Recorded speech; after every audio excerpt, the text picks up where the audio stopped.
Hey everyone, and welcome back to the Deep Dive. Hey there. So, today we are taking a trip back in time. We're going to 1955. Right, 1955, a very specific, very volatile time. Yeah, exactly. We are in Seoul, South Korea, and the Korean War has only recently ended. I mean, the dust is literally still settling. The Yeah. country is trying to rebuild itself from the ground up, and in the middle of all this chaos, you have these two beacons of stability and higher learning. Right, Yonsei University and Ehwa Women's University. Yes. Yonsei and Ewha. And, we really have to stress that these aren't just your average schools. In 1955 Korea, these are the absolute ivory towers. Yeah. They represent the establishment. They are the future of the nation. And importantly, for the source material we're looking at today, they represent the Christian foundation of the country's modernization. Right. Highly prestigious, very established. And yet, in this incredibly academic setting, something really dark starts to unfold. Yeah, it's a major controversy. Right, because we aren't talking about, a debate over the curriculum or a student protest about cafeteria food or anything like that. Not at all. We are talking about a purge, a systematic removal of people. And not because they failed their exams or broke a law. Right. It was entirely because of who they were associating with, specifically who they were praying with. Exactly. It's known historically as the Yonsei-Ehwa incident. The Yonsei-Ehwa incident. Yeah. And honestly, looking at the sources we have for this deep dive, calling it an incident feels way too polite. It does. It was a full-blown institutional crisis. It's this perfect, almost terrifying case study in how institutions react when they feel threatened. You have fear, financial pressure, and the weaponization of rumor all just colliding at once. And that is exactly what hooked me when I was looking through the sources for this. Because, we look at cancel culture today or institutional overreach, and we tend to think we invented it in the internet age. Oh, totally. We think it's a modern problem. Right. But you read this timeline from 1955, and the playbook is exactly the same. It really is. So, our mission today is to unpack this source material. We are going to look at how a cult narrative gets constructed, Yes. why money is usually the hidden hand moving the pieces, and the very real human cost of being labeled a pariah. It's a heavy story, but the mechanics of it are just fascinating to break down. So let's set the stage for the actual crackdown. What exactly happened at these universities? Well, the sources describe a situation where the administration at both Ehwa and Yonsei felt they had to take measures that were completely unprecedented. Right. The text actually explicitly says they used tactics that had never been used before and has never been used since. Wow. Yeah, they basically went for the nuclear option. And we should definitely be specific about the numbers here, because in history, stats can sometimes feel impersonal, but they matter. They do. So at Ewha Women's University, they fired 5 professors. 5. Yeah, and one of them wasn't just some junior adjunct. It was Professor Young Oon Kim. Right, Professor Young Oon Kim, a very significant figure on campus. Exactly. And then they didn't stop there. They turned their sights on the student body. Yeah, they expelled 14 students. 14 students. I actually want to pause there for a second because the source mentions a detail about those 14 that is just gut-wrenching. The graduating seniors. Yes. 5 of those expelled students were graduating seniors. That is the detail that really lands when you read the text. Yeah. Think about the timeline of a university education. You have put in 4 long years. Your family has likely sacrificed everything to pay your tuition. Especially in post-war Korea. Money was incredibly scarce. Exactly. You are weeks, maybe even days away from getting that diploma, which is basically your ticket to a middle-class life. And suddenly you are called into an office and told you're done. Not you failed a class, but you are out of the school. Right, and Yonsei University didn't want to be left behind in this sweep. No, they didn't. They followed suit right away. They fired 1 professor and expelled 2 students as well. It was this highly coordinated effort to cleanse the campuses of anyone associated with the church led by Reverend Sun Myung Moon. Now, here is where the story gets really nuanced, I think. Because you might assume the university just kicked them out, slammed the door, and that was it. Right. But the source reveals there was this weird, frantic attempt at a compromise right before the expulsions actually happened. Yes. And this compromise is so telling. It actually tells us more about the university's true motivations than the expulsion papers did. Because of who offered it. Right. The school chaplain at Ehwa pulled these students aside. And he didn't try to save their souls, did he? Not really. He didn't sit them down and say, hey, theology A is wrong. You need to come back to theology B. Right. He essentially offered them a backroom deal. He advised them, and I'm quoting the source directly here, to just wait. Just wait. He told them, you can attend that church after you graduate. That way, no harm will come to the school. That is such a corporate move. Isn't it? It is entirely reputation management, just disguised as pastoral care. Completely. I mean, think about the logic there.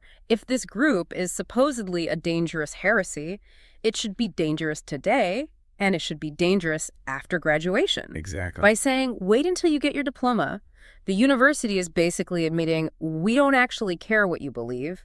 We just care how it looks while your name is on our roster. Just don't embarrass us. That was the message. Right. But the students didn't take the deal. Good for them. In fact, the source says this offer completely backfired. Instead of making them compliant, it stiffened their resolve.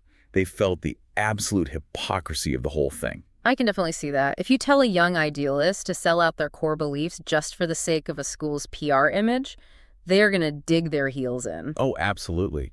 And they actually pushed back with a really solid argument. They did. According to the text, they pointed out the massive double standard going on at the campus. They told the administration, look, we have atheists attending this school. We even have the children of traditional shamans attending this school. Which is a great point. You have people who don't believe in God at all and people practicing traditional Korean shamanism. Which is totally different from the school's strict Christian mission. Radically different. And the administration was totally fine with them. Totally fine. 0 expulsions for the atheists. Wow. So the students asked, why us? Why is this specific Christian sect the line in the sand?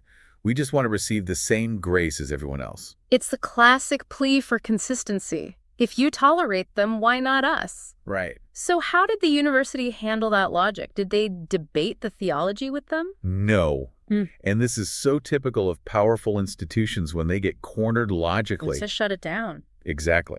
They stopped engaging with the argument entirely and just leaned on their authority. The school simply repeated its position. We are a private school and a Christian school. We have the right to expel any student we choose. Ugh. The classic my house, my rules defense. Precisely. We don't have to explain it. We just have to sign the expulsion papers. So, the hammer drops. The students are out. The professors are fired. Now, you would think, given how powerful and respected these universities were, that the public would just nod along and take their side. You would think so. But the source says something really surprising happened in the media. It was very surprising. The initial reaction was not supportive of the universities at all. It was actually quite critical. Really? Yeah. One newspaper even ran an editorial with the headline, "Expulsion is wrong in a country with religious freedom." Okay, so at the start, the public actually framed this as a civil rights issue. Yes. It was seen as the big bad institution crushing the individual's right to believe what they want. Exactly. The general public looked at this and thought, wait a minute. Can a school really dictate your private spiritual life to this degree? It felt like a massive overreach. So Ewha is taking a beating in the press. They are burning all this public goodwill. Why do it? Why go to the mat and risk your entire reputation just to get rid of a handful of students and a few professors? There has to be something else driving this. And this is the aha moment in the research. I love those. You always have to follow the money. It is always the money. The source connects the dots for us perfectly here. Ehwa Women's University was heavily supported by a Christian foundation based in Canada. Ah, okay. So there are foreign purse strings attached. Big ones. And those strings came with conditions. The administration was terrified, and the source implies this fear was palpable, that if the Canadian Foundation found out a large number of their students were attending what was being called a heretical church, the funding would be cut immediately. So they weren't protecting the students' souls at all? No. They were protecting the university's budget? That seems to be the primary driver. They needed to show the foreign donors that they were running a tight ship. And you can really see that paranoia in the way they monitored the students. The surveillance, right. I read that part of the source material, and it honestly gave me chills. It should. Ehwa held chapel services 3 times a week. 3 times a week is a lot of chapel for a university. It is. And they took attendance every single time. Wow. But they didn't just keep those attendance records in the dean's office. The source says they submitted these records directly to the mission headquarters. That is wild. So they were practically building a dossier. See, here is the proof. They are in the pews. Please keep sending the checks. Exactly. So when students started skipping chapel to go to Reverend Moon's church, or when professors started associating with him, it wasn't just a theological difference of opinion. It was a direct threat to the university's revenue stream. Right. Okay, that definitely explains the aggression. They felt they had to cut out the cancer before the donors found out. Yes. But now they have a PR problem.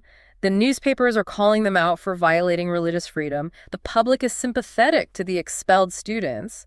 How does the university flip the script? This is the turning point where the story gets much darker. The university realized that dry, legal arguments about private school rights weren't winning hearts and minds. Nobody cares about bylaws when students are crying on the street. Right. So they needed to change the narrative entirely. Right. They needed to make the students, and specifically the leader, Reverend Moon, look repulsive. The weaponization of rumor. Yes. To save its own reputation, the university went on the offensive. The source describes it as a campaign of vile rumors. Wow. And the text notes a very cynical truth about human nature. It says, the more vile the rumor, the more people revel in believing and repeating it. It is the tabloid effect. If it's scandalous enough, we don't even check the facts. We just share it. Exactly. So what kind of rumors are we talking about here? They went straight for the moral character of the group. They painted them as a pseudo-religion or a cult. Right, the classic labels. But the specific rumor that really took hold, the one that everyone in society started whispering about, was about naked dancing. Naked. Yes. The rumor spread that Reverend Moon and his followers were dancing naked in the church. Which is, purely from a strategic standpoint, that is a devastating lie. It really is. It's salacious, it's shocking, and it immediately disqualifies the group from polite society. You don't have to debate someone's theology if you can just convince people they are perverts. Exactly. It paints a picture of debauchery, of sexual misconduct, of madness. It turns them into something other. And the source gives us Moon's reaction to this specific rumor, and it's actually quite tragic because the text contrasts that wild, hedonistic image with his actual personal history. It does. Moon talks about his time working in the Hungnam fertilizer factory in North Korea. And we should clarify that wasn't a normal job, that was a labor camp. It was a death camp, essentially. Brutal, crushing, hard labor. The ammonia fumes would literally peel your skin off. It was hot, miserable work. Right. But Moon says that even in that extreme heat, even in that misery, he refused to let others see his shins. He was personally incredibly modest? Very much so. He says, even in the heat, I refuse to let others see even my shins. So for him, this accusation of naked dancing wasn't just a lie. It was deeply insulting to his personal sense of dignity. He mentions the look in people's eyes, too, in the text. When new people would come to the church after the rumor started, they would look at him with this intense suspicion. Are you the one? Is this the guy who takes his clothes off? Yeah. Imagine trying to preach a sermon, trying to convey a serious spiritual message, while the audience is just scanning you for scandal. It completely undermines any message you are trying to send. So, does he fight back? Does he sue the university for libel? Does he go to the papers and say, I am a modest man, look at my record? No. And this is a critical character beat in the source material. He chose not to fight. Really? He says, I knew it was useless to battle against such people, so I endured in silence. Silence. That is a tough strategy when you're being dragged through the mud nationally. He believed that the truth would eventually surface on its own, and that arguing, I'm not like that, would just dignify the rumors. I guess that makes sense. But he admits the pain of it. He says, it hurt to be subjected to such unfair treatment. The injustice was so intense that it made me angry. So he's human. He wanted to scream, but he held it in. But unfortunately, silence leaves a vacuum, and the rumors just filled it.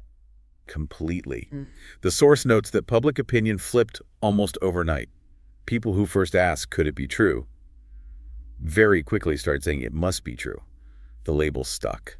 Let's shift focus back to the students for a minute. Okay. We know they were expelled. We know the public turned against them because of the rumors. What actually happened to them? Did they just go home to mom and dad? They couldn't. And this is the real human cost of that cult label. Right. Their families were furious. Remember, they had just been kicked out of the best schools in the country. The ultimate disgrace. Friends stopped meeting them. They became total social pariahs. So they had nowhere to go. They retreated to a prayer hall on Mount Samgak, which is on the outskirts of Seoul. And the description of the scene there in the text, it is intense. It is a scene of absolute desperation. The text describes them fasting. It says they spent their entire time praying with such raw emotion that their eyes cried and noses ran. It's a very raw, unglamorous image. Just snot and tears and cold mountain air. And speaking in tongues, they were pushed to the absolute edge of psychological and spiritual endurance.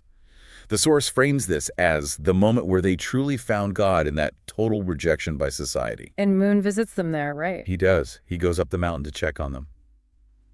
And notice his reaction here. He sees these students emaciated from fasting, crying hysterically. You might expect a cult leader to tell them to suffer more, to prove their loyalty through pain. Right. Fast longer, pray harder, show me your devotion. But he doesn't do that. What does he do? He brings them food. He comforts them. He says, "It is bad enough that you've been unjustly expelled. Please do not fast also." That is a surprisingly pragmatic response. It is. He tells them, if your conscience is clear over what you have done, then being insulted for it is not dishonorable. He urged them not to be discouraged, but to wait for your time. Wait for your time. That is powerful advice in the middle of a crisis. Did they ever get back on track? Some did. The source mentions that 5 of the seniors eventually managed to transfer to Sukmang Women's University. Okay, so they salvaged their education. Yes. But the damage to the group's reputation overall, that was done. Irreversible. And things actually escalated from reputation damage to actual physical, legal trouble pretty quickly after that. We moved to July 4, 1955. Independence Day in the U.S., but a very dark day for this group in Korea. Yeah.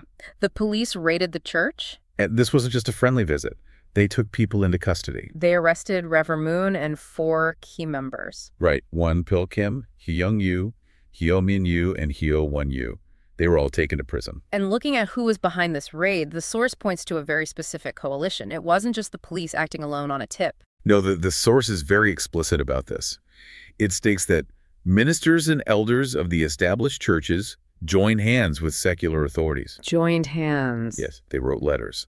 They actively petitioned the government to step in and close the church. So the religious establishment and the state police teamed up to crush this upstart group. It was a completely unified front. And what was the charge? Did they get him for the naked dancing? No, and this is where the story takes a weird, almost bureaucratic turn. How so? They couldn't get him on heresy because of religious freedom laws. And the naked dancing thing was just a rumor. There's zero evidence.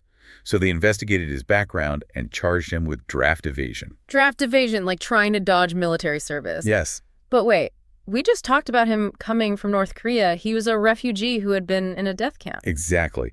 The source calls this charge egregious. I would agree with that. Moon argues that by the time he escaped the North Korean death camp and headed south, he was already past the age of compulsory military service. So he's saying, I'm too old for the draft, and by the way, I was busy surviving a labor camp. Right. But they charged him anyway. It really speaks to the determination of the authorities to find anything to pin on him. It's the Al Capone strategy. If you can't get him for murder, get him for Paxes. Yeah. If the heresy charge doesn't stick legally, try draft evasion. Just get him off the streets. Exactly. It's a full-spectrum takedown. Yeah. And what is most striking is how effective it all was. It worked. It did. The Yonsei Ewha incident didn't just affect those specific students. It created a permanent brand for the group.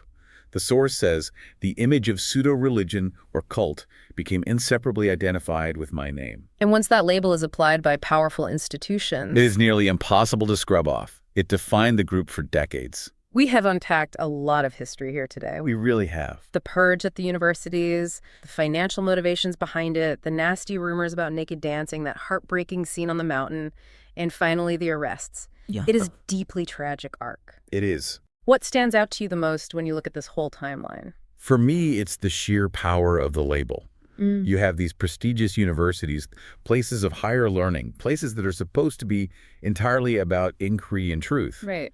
And they succumb to fear of losing funding, fear of bad PR. And in their fear, they don't just expel students. They participate in, or at least benefit from, a massive campaign of character assassination. And the students are just the collateral damage. They are. They just wanted to finish their degrees. They wanted the same rights as the atheists and the shamans' children. But they got caught in the gears of this much larger conflict between a new religious movement and the established order. And it brings up that whole idea of the rumor mill. You know, we like to think we are so sophisticated today, we fact check, we have the internet. We think we know better. Right. But in 1955, a rumor about naked dancing was enough to turn the entire public against a group of people who were mostly just praying and fasting. And honestly, are we that different today? That's the question. If a trusted institution tells us, stay away from those people, they're dangerous, they do crazy things, do we actually investigate? Or do we just nod and say, wow, glad I'm not them? That is a very uncomfortable thought. Moon's response, his silence, is also fascinating to ponder. He believed truth would eventually win. But in the short term, that silence left a vacuum that the rumors filled instantly. It's a tragic trade-off. Speak up and look defensive, or stay silent and let the lie spread. Exactly.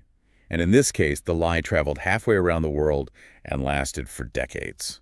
Well, this has certainly been a deep dive into a corner of history that I think gets heavily overlooked. The Yonsei Ewha incident isn't just a footnote. It's really the origin story of a massive cultural conflict. It is the exact moment the lines were drawn. So we will leave you with this final thought. We live in the age of information. We think we are immune to the kind of hysteria that swept Seoul in 1955.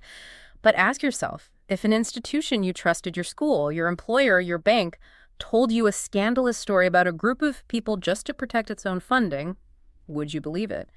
And how does silence in the face of accusation shape the history we end up reading? Definitely something to think about. Thanks for listening to The Deep Dive. We will catch you on the next one.